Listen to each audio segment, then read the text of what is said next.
Refined Awami League মানে আপনি যাদের নাম আলোচনায় আনবেন এই প্রত্যেকটা ব্যক্তি ওই রেজিমের বেনিফিশিয়ারি ছিল। কেউ কেউ বলতেই পারে সোহেল তাজের কথা, সাবের হোসেন চৌধুরীর কথা, শিরিন শারমিন চৌধুরীর কথা, অথবা সাবেক রাষ্ট্রপতি আব্দুল হামিদের কথা। আমি একদম ধরে ধরে বলি তাহলে রিফাইন্ড আওয়ামী লীগ তত্ত্বটা খুব ভালো বোঝা যাবে। সোহেল তাজের কথা যদি বলা হয়, সোহেল তাজ পদত্যাগ করেছিল, পারফেক্টলি ফাইন। কিন্তু আওয়ামী লীগ তো 2014 সালের ভোট কারচুপি করা দল। আওয়ামী লীগ 2018 সালে তাহাজ্জুদ ওয়াক্তের ভোট চুরি করা দল।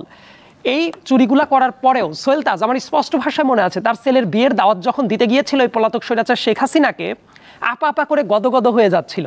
তো একটা ভোট চোরের কাছে গিয়ে এত খাতির জমানোর সে কেন চেষ্টা করছিল?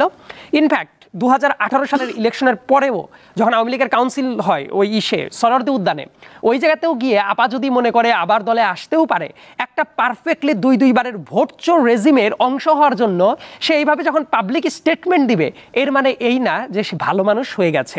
আবার সে বলছে যে ঠিক আছে সে পদত্যাগ করেছে 5 আগস্টের একটু কয়েকদিন আগের থেকেই সে মোটামুটি একটু সিনে আসার চেষ্টাটা করছে।